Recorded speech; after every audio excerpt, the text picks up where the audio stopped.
الحمد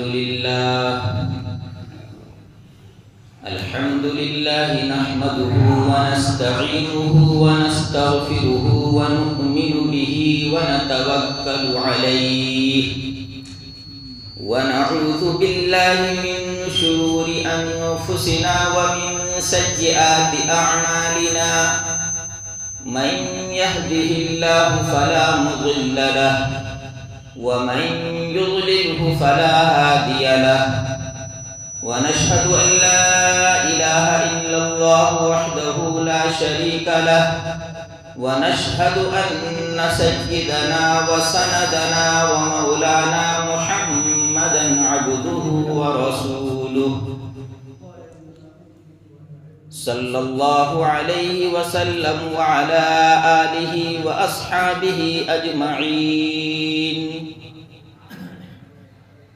أما بعد فأعوذ بالله من الشيطان الرجيم بسم الله الرحمن الرحيم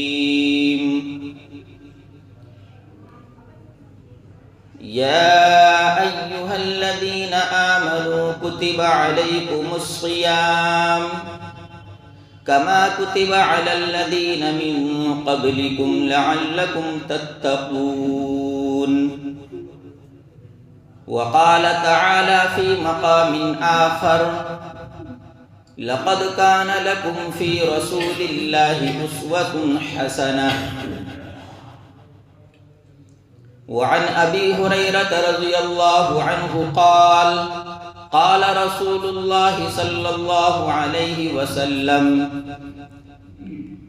من صام رمضان إيمانا واحتسابا غفر له ما تقدم من ذنبه رواه البخاري صدق الله العظيم وصدق رسوله النبي الكريم برادران اسلام،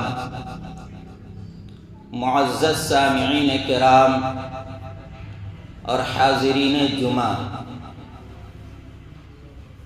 اللہ تبارک و تعالیٰ کا ہم پر لاکھ لاکھ احسان اور کرم ہوا کہ اللہ تبارک و تعالیٰ نے ہم لوگوں کو ماہ مبارک رمضان المبارک کا مہینہ عطا کیا۔ یوں تو سال کے 12 مہینے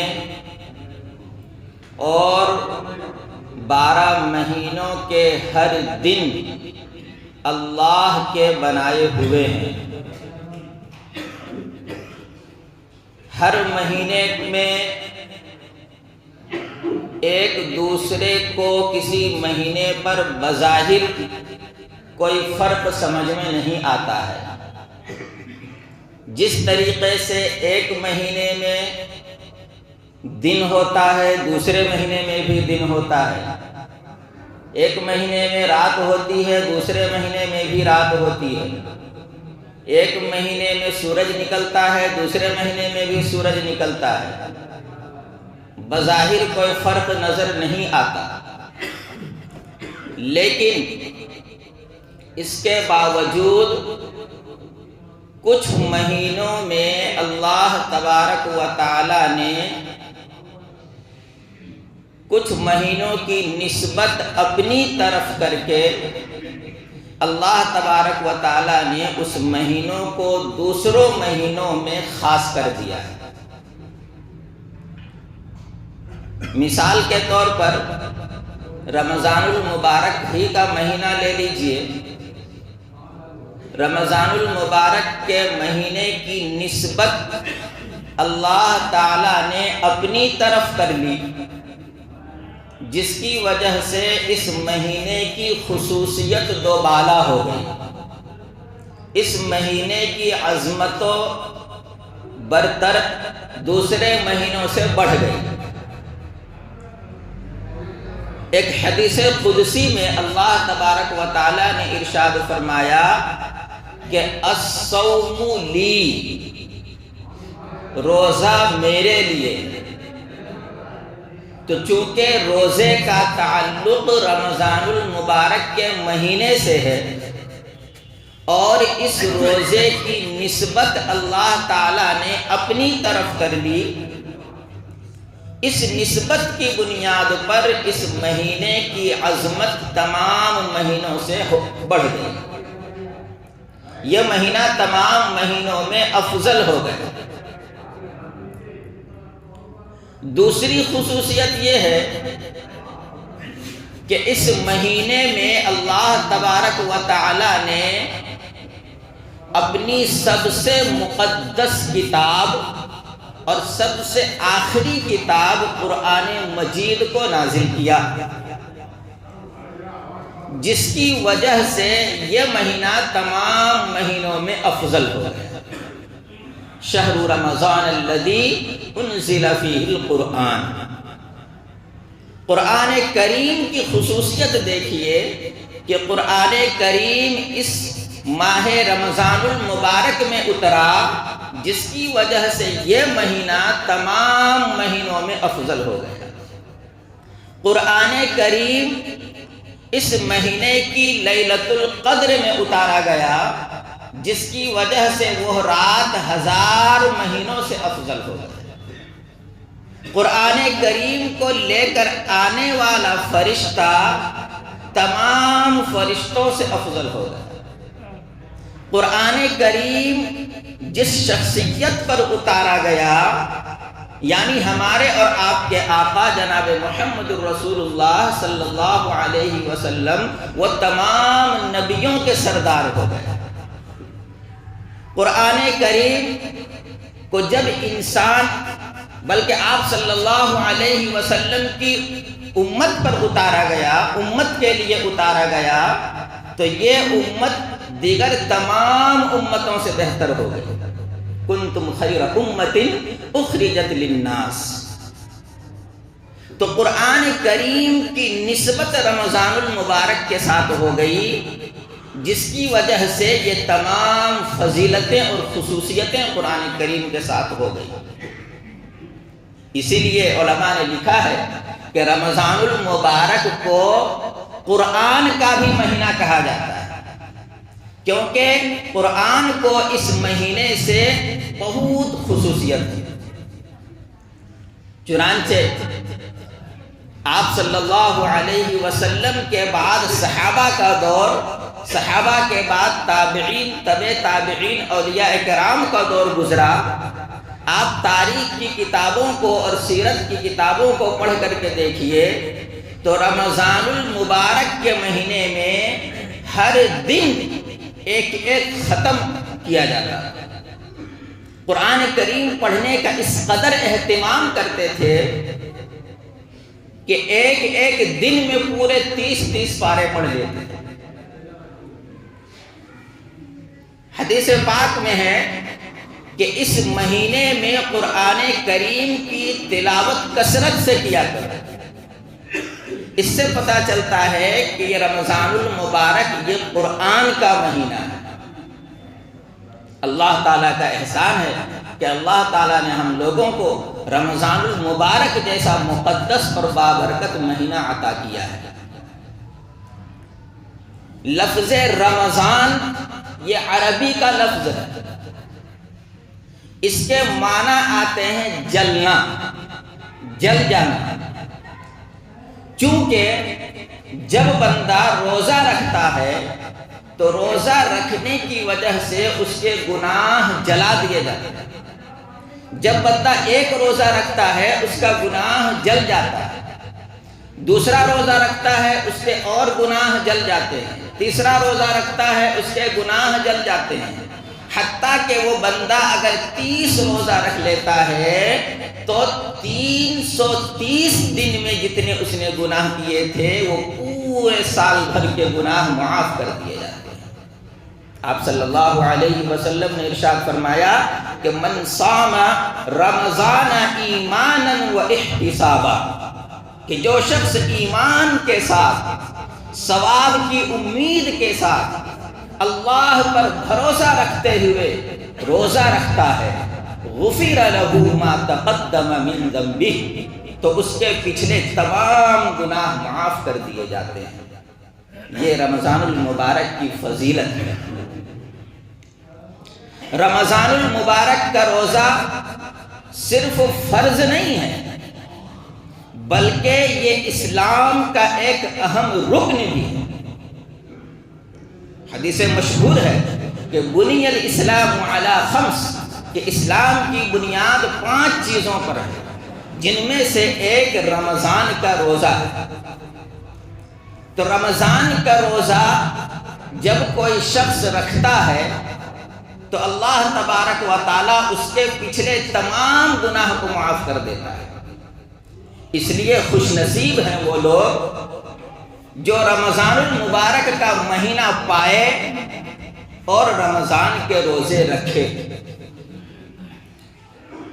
آپ صلی اللہ علیہ وسلم نے رمضان المبارک کے مہینے کی فضیلت کو بیان کرتے ہوئے بتایا ایک جگہ کہ اذا دخل رمضان فتحت ابواب الجنہ، کہ جب رمضان کا مہینہ آتا ہے تو جنت کے دروازے کھول دیے جاتے ہیں۔ وغلقت ابواب جہنم، اور جہنم کے دروازے بند کر دیے جاتے ہیں۔ وسلسلت الشیاطین، اور شیاطین کو جکڑ دیا جاتا ہے۔ کیوں؟ اس لیے کہ تاکہ ہمارا بندہ اس مہینے میں یکسوئی کے ساتھ، کسی کے بہکاوے میں آئے بغیر، اخلاص کے ساتھ، للہیت کے ساتھ رمضان کے روزے رکھے۔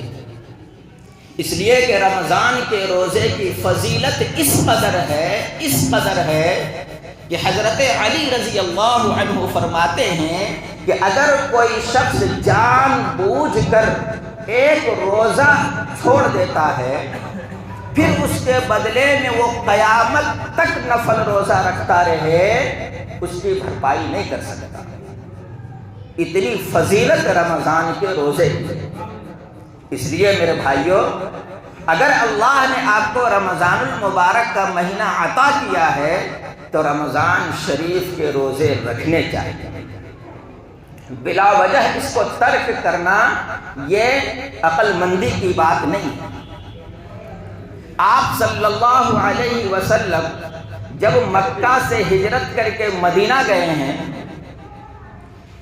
ہجرت کے بعد تقریباً 18 مہینے کے بعد رمضان المبارک کے روزے فرض ہوئے۔ سن 2 ہجری میں رمضان المبارک کے روزے فرض ہوئے۔ اس وقت ستمبر کا مہینہ تھا۔ اس کے بعد آپ جانتے ہیں کہ ہر سال 10 دن کم ہوتا رہتا ہے۔ ستمبر سے پہلے پھر اگست کا مہینہ آیا، پھر جولائی کا مہینہ آیا، جون کا مہینہ آیا، مئی کا مہینہ آیا۔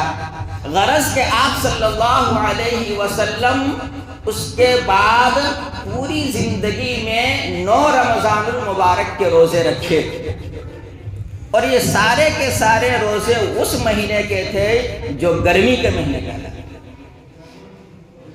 آپ صلی اللہ علیہ وسلم نے ہجرت کے بعد 9 روزے رکھے، اور وہ 9 مہینے گرمی کے مہینے تھے۔ آپ صلی اللہ علیہ وسلم کے صحابہ کرام گرمی کے روزے رکھتے تھے، اور آپ کو معلوم ہے کہ آپ علیہ السلام اور صحابہ کرام رضوان اللہ علیہم اجمعین کا کھانا کس قدر معمولی ہوا کرتا تھا۔ 1 یا 2 کھجور سے سحری کیا کرتے تھے، اور اسی قدر سے افطار کرتے، اور پھر پورے دن بھر روزہ رکھتے، گرمی کا روزہ رکھتے۔ اور مدینے کی زندگی کو آپ اٹھا کر دیکھیں تو مدینے کی زندگی اتنی آسان زندگی نہیں تھی۔ مدینے کی زندگی سن 2 ہجری میں جس سال رمضان فرض ہوا، اسی سال غزوہ بدر پیش آیا۔ سن 3 ہجری میں غزوہ احد پیش آیا۔ سن 4 ہجری میں غزوہ بنی نذیر اور غزوہ بنی قریظہ پیش آیا۔ سن 5 ہجری میں، سن 6 ہجری میں گویا کہ ہر سال کبھی غزوہ خندق پیش آ رہا ہے، کبھی غزوہ احزاب پیش آ رہا ہے، کبھی غزوہ حنین پیش آ رہا ہے۔ کہنے کا مطلب یہ ہے کہ صحابہ کرام رمضان کا روزہ بھی رکھا کرتے تھے، گرمی کے روزہ، اور اسی حال میں جنگ بھی کیا کرتے تھے، جہاد بھی کیا کرتے تھے۔ اور پھر جب شام کو افطار کرتے تو افطار کے بعد پھر بہت پرسکون اور وقار کے ساتھ تراویح بھی پڑھا کرتے تھے۔ اللہ تبارک و تعالیٰ نے امت محمدیہ کو یہ مہینہ عطا کیا ہے۔ رمضان میں بھوک اور پیاس سے اللہ تبارک و تعالیٰ روک کر کے پھر مغرب کے بعد عشاء کے وقت عشاء کی فرض نماز کے ساتھ تراویح کو سنت کیا ہمارے لیے۔ کیا مقصد ہے؟ کیا اللہ تبارک و تعالیٰ ہم لوگوں کو مشقت میں ڈالنا چاہتا ہے؟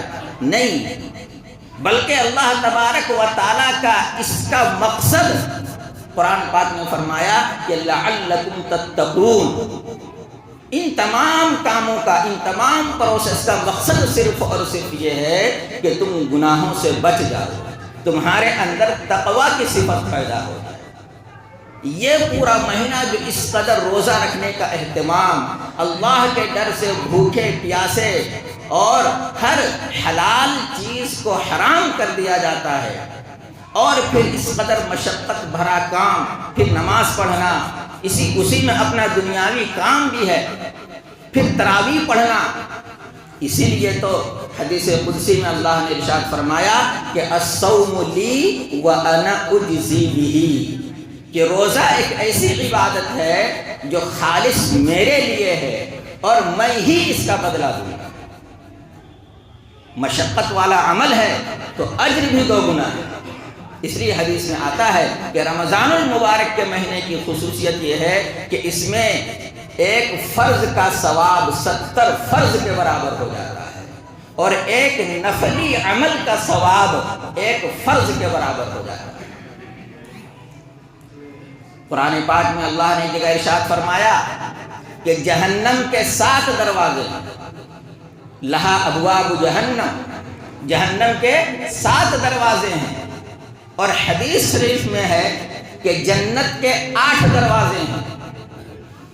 قرآن سے ثابت ہے کہ جہنم کے 7 دروازے ہیں، حدیث شریف سے ثابت ہے کہ جنت کے 8 دروازے ہیں۔ عقل یہ کہتی ہے کہ جس طرح جہنم کے 7 ہیں، جنت کے بھی 7 دروازے ہونے چاہیے۔ 8واں دروازہ کیوں ہے؟ یہ ایکسٹرا دروازہ کیوں ہے؟ حدیث پاک میں اس کے لیے ارشاد فرمایا یہ جو 8واں دروازہ ہے جنت کا، یہ صرف اور صرف روزے داروں کے لیے ایکسٹرا بڑھایا گیا ہے۔ لا يدخلہ الا الصائمون، کہ وہ جو 8واں دروازہ ہے اس سے صرف اور صرف روزے دار ہی داخل ہوں۔ تو اس مہینے کی یہ فضیلت ہے۔ اللہ تبارک و تعالیٰ نے ہم لوگوں کو یہ مہینہ عطا کیا ہے۔ اللہ تبارک و تعالیٰ کا ہم پر احسان ہے۔ ہمیں اور آپ کو چاہیے کہ ہم اس مہینے کی قدر کریں، اور جس شخص کو اللہ تبارک و تعالیٰ نے صحت عطا کیا ہے، تندرستی عطا کی ہے، بیماری سے پاک ہے، سفر سے پاک ہے، مقیم ہے، وہ اللہ کی رضا کے خاطر رمضان کے روزے رکھے، قدر اور ہر ممکن ان کی خدمت کرنا اور ان کا تعاون کرنا ہماری ذمہ داری ہے۔ میں اس وقت آپ کے یہاں مدرسہ اسلامیہ حسینیہ دارالقرآن کیتھا ٹیکر ضلع بانکا بہار سے آیا ہوا ہوں۔ ہمارے یہاں 290 طلبہ زیر تعلیم ہیں جن کے کھانے پینے کا نظم مدرسے کی جانب سے ہوتا ہے۔ آپ حضرات سے گزارش ہے کہ بقیہ نمازوں کے بعد ہمارے اس ادارے کا تعاون فرمائیں۔ جزاکم اللہ خیر۔ Thanks for watching. Don't forget to like, comment, share and subscribe to Al Wahid channel.